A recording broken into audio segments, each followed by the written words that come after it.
श्री शिवाय नमस्तुभयम। दोस्तों, आप सभी लोग जानते हैं कि 3 नवंबर 2024 यानी रविवार को पड़ रही है कार्तिक महीने की भाई दूज द्वितीया तिथि। और दोस्तों, यह वह द्वितीया तिथि है जो कार्तिक महीने में पड़ने वाली सबसे बड़ी तिथि है, क्योंकि यह रविवार के दिन पड़ रही है और इसका बहुत ही बड़ा और विशेष महत्व होता है।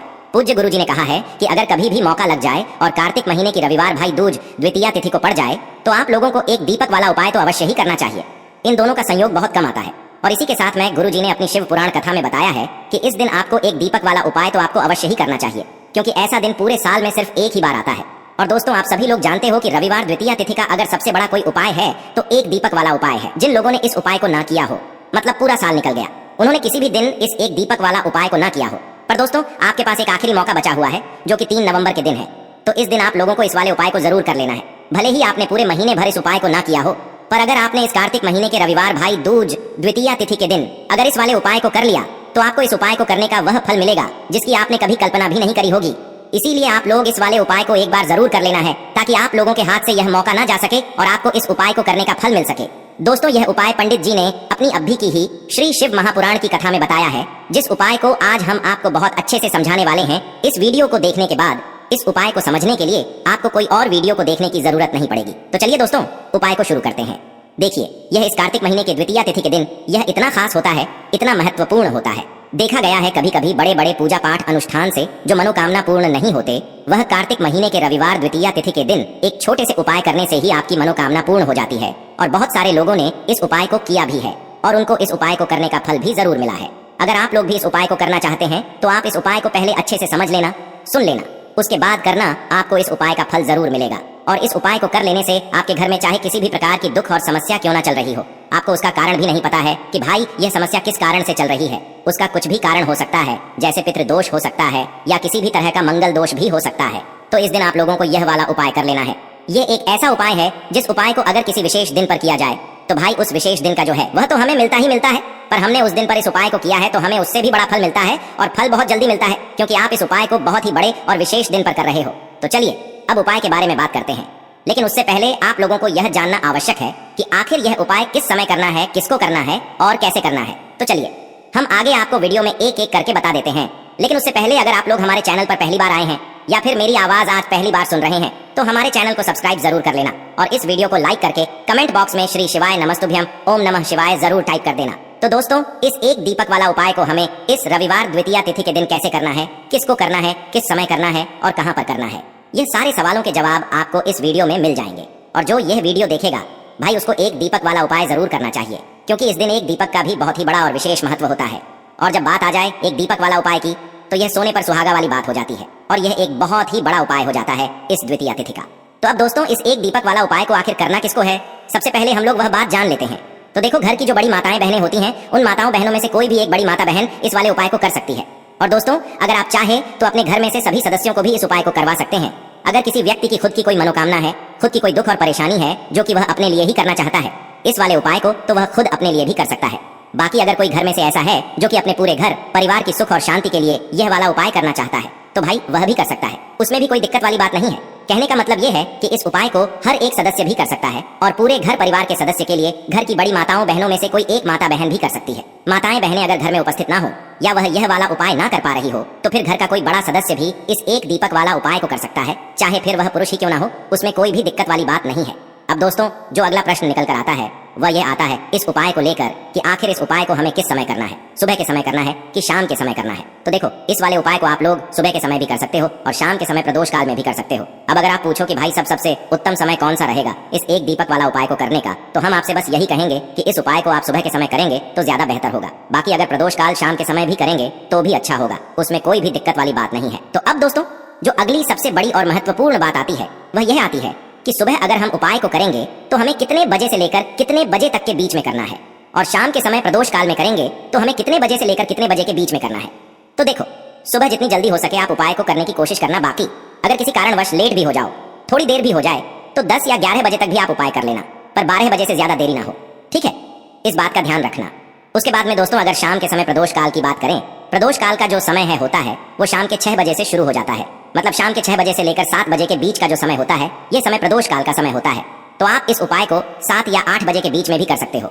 मतलब शाम के 6 बजे से रात 8 बजे के बीच में आप कभी भी इस वाले उपाय को कर सकते हो, उसमें कोई भी दिक्कत वाली बात नहीं है। दोस्तों, सबसे पहला यम का दीपक कैसे जलाना है वह समझ लीजिए। देखिए, यम का दीपक जो होता है वो बहन अपने भाई के लिए भी जलाएंगे और भाई जो है अपने बहन की रक्षा के लिए भी जलाएंगे। ठीक है, यानी कि भाई बहन दोनों को यह दीपक दान करना चाहिए।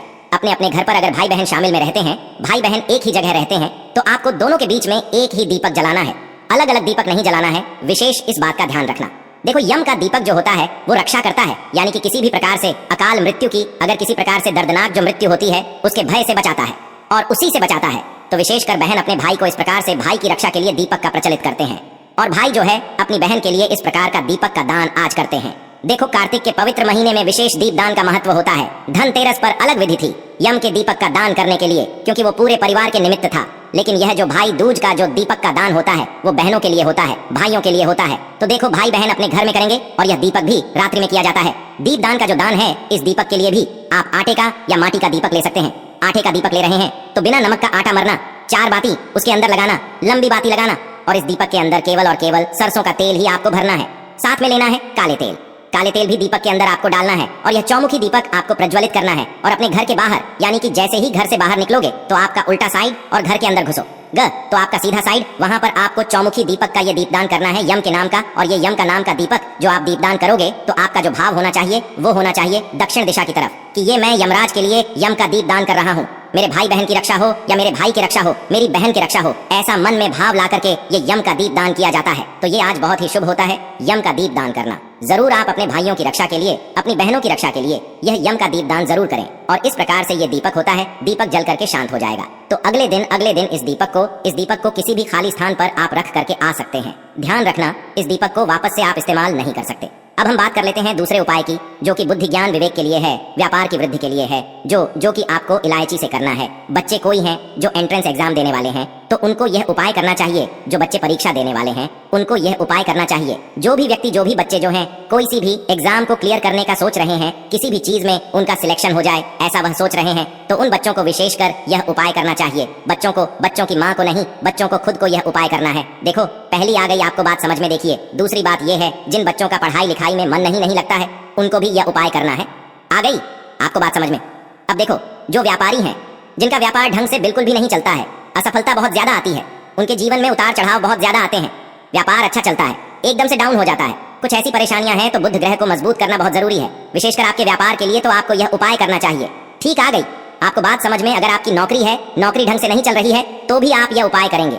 देखो, ये उपाय बहुत ध्यान से समझना, क्योंकि थोड़ा सा अलग है। दीपदान वाला उपाय तो हम दूसरे में बता देंगे आपको किस प्रकार से दीपदान करना है। दोनों में से जो उपाय आपको लगता है आप कर सकते हैं।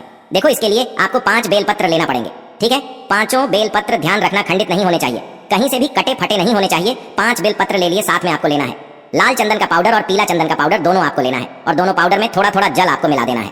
देखो, लाल चंदन पीला चंदन बाजार में आसानी से मिलता है, वहां से आप लेकर के आ सकते हैं। नहीं तो आप घिस करके भी, जो लकड़ी आती है ना, घिस करके भी आप उसका उपयोग कर सकते हैं। अब देखो, ये तीनों सामग्री लेकर के आपको जाना है भगवान शिव के मंदिर में। देखो, सुबह से लेकर के रात्रि तक, जब आपकी इच्छा हो तब आप ये उपाय कर सकते हैं।